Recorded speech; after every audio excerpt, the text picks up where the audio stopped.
Hey guys, Scott from Edge Lending Solutions. Hope you're well. Hey, today I'm actually coming to you from Bali. I'm doing some business over here, and what it actually is I financed some funds for a good client of mine who's building some Bali villas, and they're basically nearly complete. And we're talking about how he's going to market them for sale to probably Western tourists generally.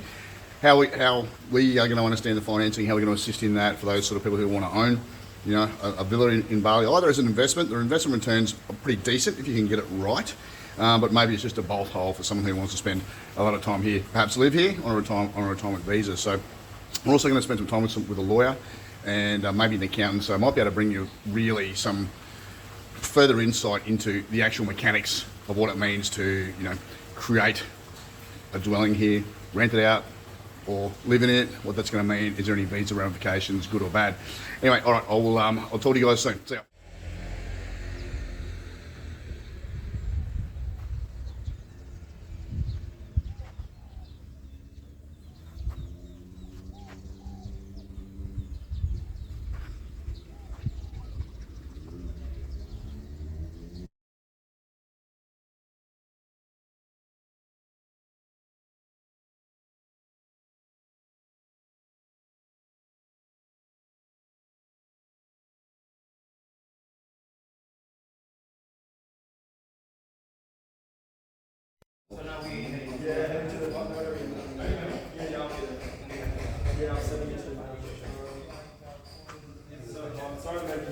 Wait, we're not filming like something here? Oh, no. Straight. Okay.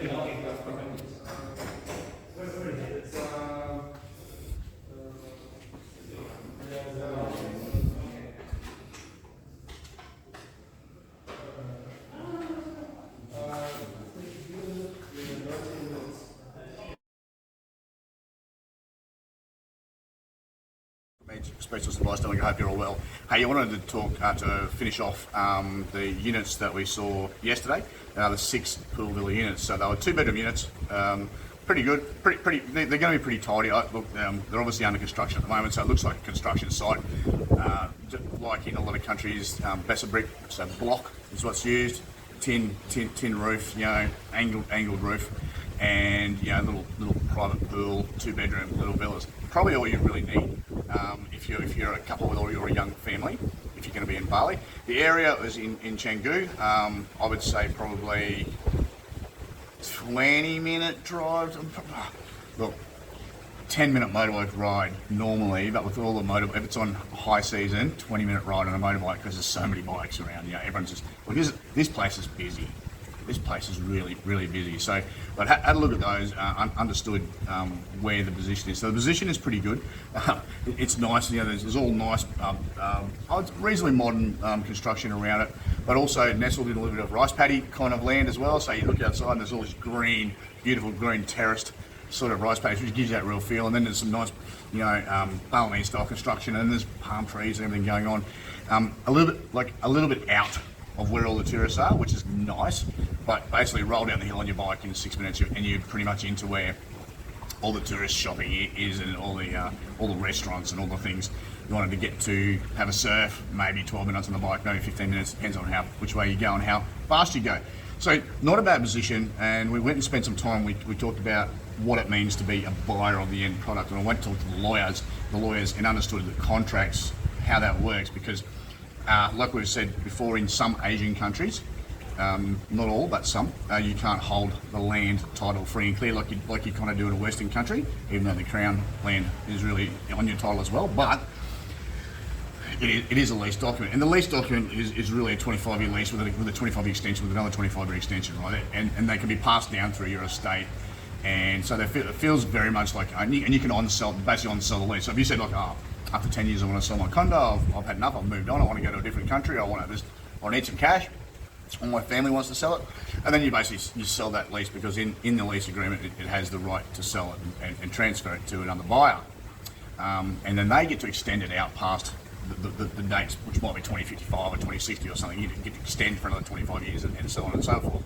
And then it also says in there that there will be extensions will be granted pretty much from the owner of the land.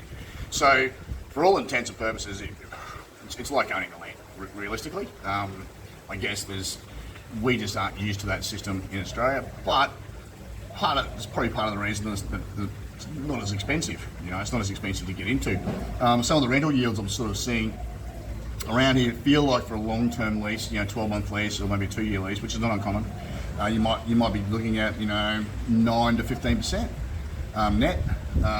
But then, like if you're looking at say Airbnb, you might be well into the 20s, depending on how and who manages it correctly for you. Which there are teams over here who do that, which is really nice. Now, if you don't know Canggu, it's sort of beside Seminyak. It's busy. But I'd call it one of the Instagram spots. Full of very fit, young, healthy people, or not always young, but a lot of fit, healthy people on holidays, wanting to do Pilates, yoga, a lot of surfing going on, running on the beach, a lot of healthy food, a lot of vegan food, a lot of vegetarian food. Every second shop's a smoothie shop or something like that, so they've really embraced what I would call is healthy living and lifestyle, like really healthy lifestyle, because everyone looks super fit around here, so it's feeling a bit fat actually, but you know what? I deserve to feel fat because I have put weight on. I am fat at the moment. I've put even weight on the last year because I'm drinking too much lovely red wine from Australia. That's good motivation to be hanging around a lot of fit people because you feel bad and you get out and do a run. Okay, so don't be scared of that as well. So would I be happy to invest in this area? Obviously for the right project, for the right area, for the right money, of course. Would I be scared of the lease style system? No. Now that I understand it, no, I wouldn't be. I'd be pretty confident that could pass through to my estate. I know they wouldn't want to trade this property on sell it, but you never know. How does capital growth work in countries like this? Historically, not as good as say Western countries like Canada, New Zealand, Australia, but rental yields are much higher. You should be looking at what I would call a positively geared yield if you're borrowing your money in sort of Western type price, right? So that is the trade-off, and I think it's a fair trade-off as well, because something like this would form a different part of your portfolio. This would not be part of your growth portfolio. Your growth assets would be the real estate back in Australia, back in Canada, back in the UK, New Zealand. This would be one of your higher cash flow style properties, right? So what would you? Okay, so you're making positive cash flow. What would you do with the money? First off, you're going to pay 20 or 21% tax to it. It's around about that. It's not tax advice, but it's kind of what the number is. You've got to pay to the Indonesian government, and then you get a tax credit to the Australian government. Says, hey, I earned some money over there, but also pay some tax. So give me a credit. Here's some income. So dual tax arrangement, right? Now you might send that money back to Australia so that you can pay down the debt that you borrowed against the asset. But with a high rental yield, you could probably estimate that, maybe after 10 years that the asset's paid for itself. So if you thought you were going to live here, retire here, and you could get the right spot, well, maybe the thing would be to do it now. Maybe you're 50 like me, and that's next year. And you just look, I'm going to buy it now. I'm just going to rent it out for the 10 years. The rental yields are so high. I'm going to pay this debt down. By the time I get there, that I really want to be able to use it, I can retire. Maybe you also want the cash flow to come back to Australia to spend on your lifestyle. Maybe you let the cash flow pile up here, and when you're on holidays here, you just pull it out of the wall and your bank card, and you spend the money and flights, transfers, whatever you want to do. Maybe buy some gold here. It's Asia. Everyone loves gold.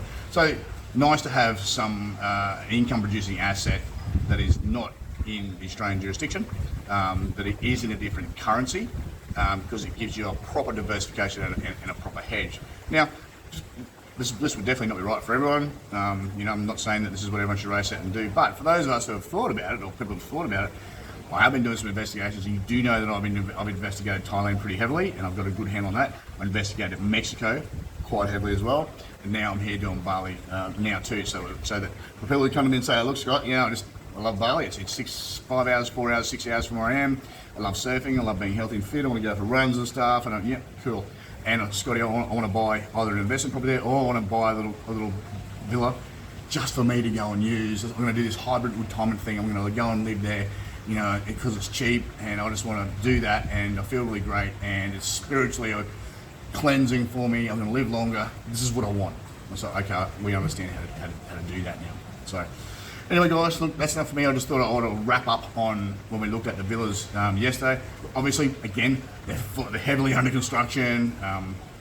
They won't be ready for another 3 to 4 months, but they will be ready and they'll be quite tidy. 2-bed pool villas in a quite a handy central sort of area that is back off a little bit away from all the tourist spots, because even though you probably think you want to be where all the action is, you actually don't.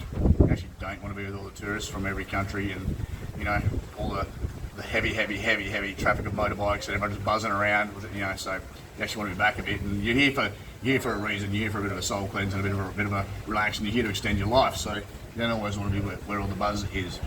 All right, that's enough from me, guys. Remember, life is a family sport, and if yours need to see ya.